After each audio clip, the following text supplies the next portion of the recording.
תגידו, תכירו את חנמאל דורפמן, שבוע טוב. שבוע טוב. למי שלא יודע, חנמאל זה מספר ירמיהו, נכון? נכון.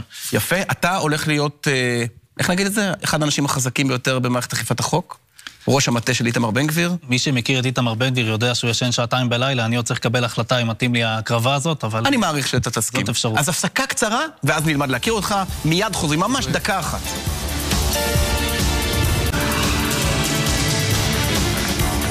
אז חנמאל דורפמן, בן 27, ראש המטה של איתמר בן גביר. רציתי להגיד, ספר לנו כמה דברים על עצמך, אבל כמה שאני יותר קורא ככה אני יותר מפחד.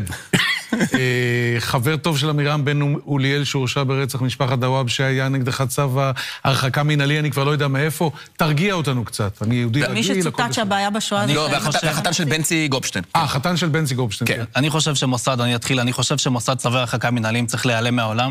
לא יכול להיות שאתה לוקח ילד בן, אז הייתי בן 16 אגב, לפני 12 שנה, כמעט.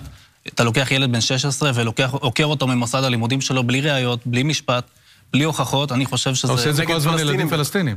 אני לא עושה את זה. לא, אנחנו. אני חושב תמר עושה, כשרה בממשלה. אני חושב שמוסד הצווים כשרה לאיכות הסביבה, לא? כן, כן.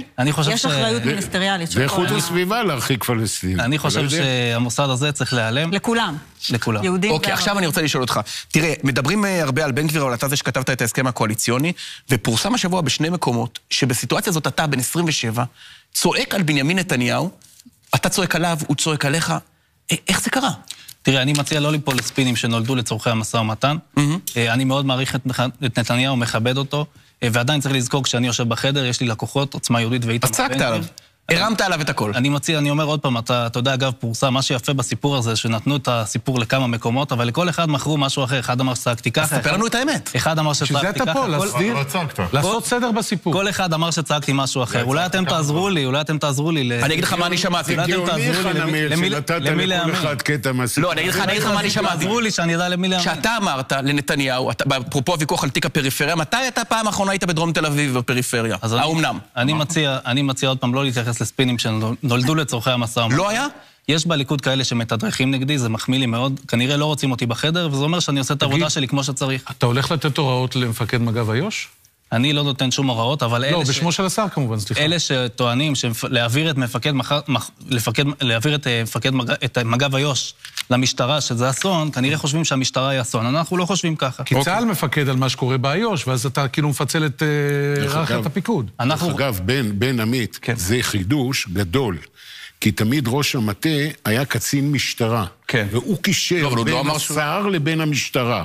עכשיו, מכיוון שהשר לוקח סמכויות, הוא לא צריך את הקצין. או שתתגייס למשטרה. יש מזכיר, אתה כנראה קצת מתבלבל, יש מזכיר משטרתי, שזה התפקיד שלו, טוב, זה אצלכם, היה ראש מטה. חברים, יש מזכיר משטרתי והוא יישאר. אוקיי, האם אתה למשל יכול להצהיר כאן שבן גביר יקבע, הרי יש לו את הסמכויות לפי החוק שאתה ניסחת, נכון? שבן גביר יקבע לא לאכוף את העבירה של תפילת יהודים בהר הבית. תראה, אני רוצה להגיד לך משהו על החוק, כי אני שומע את כל השופרות מתלוננים על החוק הזה. בסוף, שופר קורא בהר הבית. החוק הזה... אתה נגד שופרות? החוק הזה, המטרה שלו, זה ששר לביטחון פנים יוכל לממש את המדיניות שלו, כמו ששר הביטחון מממש את המדיניות מול הרמטכ"ל, ככה שר לביטחון פנים יממש את המדיניות כלפי המשטרה, ואגב, כל החוששים, סעיף החקירות נמצא בחוק, אני לא יודע אם קראתם את החוק. קראנו, ולכן אני שואל, האם איתמר בן גביר, אמרת לקדם את האידיאולוגיה, האידיאולוגיה של איתמר בן גביר באופן ברור היא שיהודים יוכלו להתפלל בהר הבית. האם הוא יקבע שכמדיניות לא אוכפים את האיסור תפילה בהר הבית? תרשה לי להפתיע אותך, כבר היום מתפללים יהודים בהר הבית. לא, אני יודע.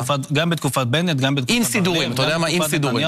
התפללו כל הזמן בהר הבית. אני לא חושב שהמצב הזה ישתנה. לפני לא מזמן, שנה וחצי, נתניהו עומד, יש את זה בסינק, ואומר שהוא רצה שאני אאשר תפילת יהודים. לכן הוא צעק עליו. מה? לכן הוא צעק. ממה שאני מכיר היום, יהודים מתפללים. נתניהו אומר את זה, והוא רצה להביא את ממה שאני מכיר היום, מתי לאחרונה הייתה בהר הבית, בן? עולים או לפני איזה שנה, עם אריה... מתפללים. אני הייתי לא מזמן. אבל זה יהיה משבר עם החרדים. אם זה תהיה מדיניות, יהודים לא מתפללים בתוך המסגד, אני מסכים איתך, הם גם לא נכנסים בתוך המסגד. גם לא במתחם, כשמתחילים...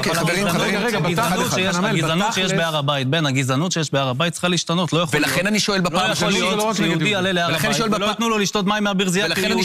זה נראה לך סביר שיהודי? כיוון שלי זה לא נראה סביר, לכן אני שואל, האם תהיה הכרעה של השר המיועד, שהדבר הזה יוחרג מחקירה, לא יחקרו את זה? בעיניי, המדיניות הגזענית בהר הבית, שיהודים חייבים ללכת דווקא בקבוצות, לא יכולים ללכת לבד. תיפסק. ולא יכולים לשתות מברזייה, צריכה להיפסק. שאלה יותר פשוטה. מתי הוא עולה בפעם הבאה להר הבית? עברו כבר הרבה ימים מהבחירות. אני שמעתי שזה בקרוב מאוד, ושהוא יעלה כל שבוע. לא דיברנו על זה, אבל אני מעריך שהוא יעלה בקרוב. מעריך שיעלה בקרוב. אפשר לשים בטלגרם? בצ'אט כתבים? בסדר. אני אמשיך. תשאל בינתיים על זה, כן, על החתונה. תגיד, על החתונה? כן, למה לא? לא לכולם מראים את סרט החתונה שלהם בטלוויזיה. בוא נראה. תלכו עוד כמה שנים אחרי. יאללה, בבקשה. כן.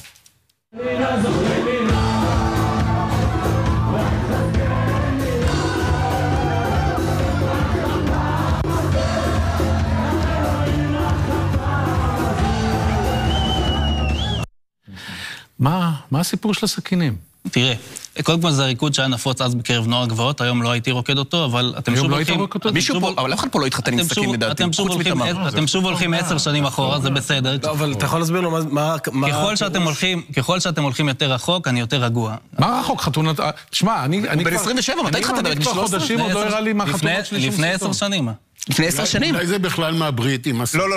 אתם קצת מתבלבלים אגב בין חתונת השנאה שדקו... לא, זה לא החתונת השנאה. דקו תמונות עם... שתי חתונות שונות, אבל אותם סכינים. אצלי לא דקו בחתונה תמונות של דוואבשה, וטוב שכך. זה ריקוד שהיה נפוץ אז בקרב נוער הגבעות. היום כנראה שלא הייתי רוקד. אני מעריך שהוא יעלה בימים הקרובים. מעריך שיעלה בימים הקרובים. אני מסתכל על תמר זנדברג יושבת מכווצת לידך. אתה מבין את זה? אנחנו, תראה, השר לביטחון לאומי הנכנס, המטרה שלו זה להחזיר את הביטחון לרחובות, גם לרחובות תל אביב, גם לרחובות המרכז, גם לרחובות הנגב וגם לרחובות הגליל. ימנים, שמאלנים, יהודים וערבים, צריך להחזיר את הביטחון לרחובות. אנשים היום מפחדים להעיר השאלה עם המפלגה שלכם, אני שמעתי את זה גם ממך, בין השורות, נער פלסטיני שיזרוק אבן, יראו בו כי הוא טרוריסט, ונוער הגבעות שיזרוק אבן, וזה קורה, ותג מחיר, וגז פלפל בתוך פרצוף של קצין, זה קורה כל הזמן, אנחנו נחנך אותו מחדש. זו גזענות, אגב. תראה, הצעת החוק שלנו לחסינות לחיילים ושוטרים מדברת על אירועי טרור. בית המשפט העליון בעצמו קבע כשרצו להרוס את הבית של רוצחי משפחת מוחמד אבו ח'דיר, שתופעות של יהודים נגד, שפעולות של יהודים נגד ערבים הן תופעות מכוערות, הן פעולות מכוערות, זה לא טרור? אבל זה לא טרור, כי טרור הוא תופעה, וזה לא תופעה, זה יחידים. פלסטיני שזורק אבן, זה מעשה חמור, אבל זה לא טרור. אז אותה פעולה לפי הזהות הלאומית של מי שביצע אותה, בעיני האידיאולוגיה שלכם, השופטי בית המשפט העליון הם גזענים?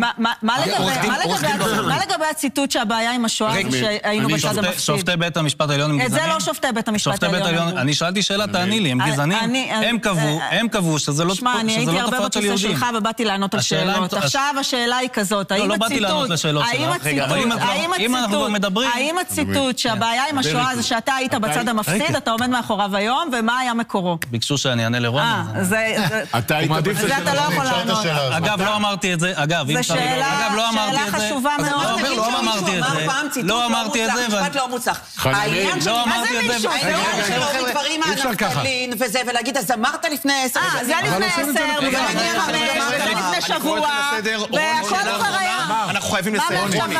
אני רוצה לשאול אותך, אתה היית בצוות שבחר את השם החדש של המשרד לביטחון לאומי? כן. למה לא כמו בכל מקום בעולם המשרד לביטחון המולדת? כי זה לא המולדת של הערבים, לאומי זה רק יהודים? לא, אני לא חושב. אני חושב שאנחנו נמצאים, הבעיה היום ברחוב עם הביטחון הלאומי, זה עניין לאומי, ואנחנו צריכים להציב את זה. זה לאומי. זה לאומי. זה בעיה של כולנו. אני כבר לא לביטחון המולדת. אנחנו באים להילחם גם באלימות בחברה הערבית. אבל זה לאומי? זה בעיה לאומית של כולנו, ערבי שרוצח ערבי, זה לאומי? אנחנו באים להילחם גם באלימות שיש בחברה הערבית. תגיד, צריך לבטל את המחלקה היהודית? אני חושב שהשב"כ צריך להתעסק ערבים. רק בערבים. בפעולות טרור, ובית משפט עליון בעצמו אמר. אתה חוזר על זה 1,000 פעמים, אבל אי אפשר להבדיל. אבל בית משפט עליון אמר, לא אני. טוב, רגע, בחירות הבאות אתם רוצים לבד בלי סמוטריץ'? בטח, איזה שאלה, מה פריירים נראים לך? עוד חצי שנה, כל כך... אני בבחירות האחרונות חשבתי שיהיה נכון יותר לרוץ לבד, איתמר קיבל החלטה שצריך לרוץ ביחד, כדי להציל את המחנה הלאומי, ואני חושב שעשינו במבחן התוצאה, איתמר צדק. חנמאל דורפמן, תודה רבה לך, שבוע טוב. תודה. כמה ילדים יש לך אגב? 3. יפה, כן ירבו. תודה רבה לך. תודה. לא, זה היה פולני קצת מצדה? אתה לא, אני אגיד לך למה, אותי טריפ כל השיחה, לא החתונה ולא הזה, אלא אדם 27, מראים לו חתונה, הוא אומר, זה היה מזמן. אני חתנתי בגילוד, הייתי רווק כולל. ובוא לא נדבר על החתונות שלי. כן, נכון. תראה לי סרטונים. כן, אתה יודע מה? מי יופיע בחתונה? אצלך מה זה סדרה בבינג' שלך, סרט החתונה שלך. טוב, תודה רבה לכם.